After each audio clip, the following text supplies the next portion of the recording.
CMB కొత్త cinema కథలు number 10 హిందూమతి మాయామందిరం. ఒక అందాల యువరాణి ఉంటుంది. చాలా సంపద ఉంటది ఆ రాజ్యంలో.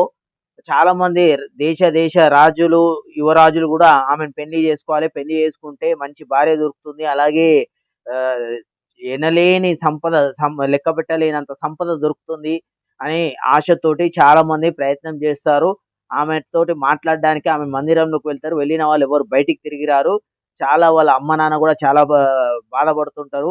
ఇగో లాస్ట్‌కి ఏం చేస్తారంటే ఒక అనౌన్స్‌మెంట్ చేస్తారు. ఎవ్వరైనా సరే వచ్చి యువరాణిని పెళ్లి చేసుకున్నట్లయితే వాళ్ళకి సగం రాజ్యం ఇవ్వబడును అని చెప్పి అనౌన్స్‌మెంట్ చేస్తారు.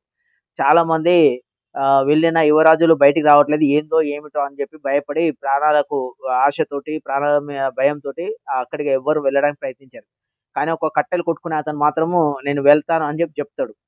సో, ఆ కట్టెలు కొట్టుకునే అతన్ని మరి రాజు, మహారాణి ఎవరైతే వాళ్ళ తల్లిదండ్రులు ఉన్నారో, ఆ అమ్మాయి తల్లిదండ్రులు, యువరాణి తల్లిదండ్రులు వాళ్ళు ఒప్పుకుంటారా?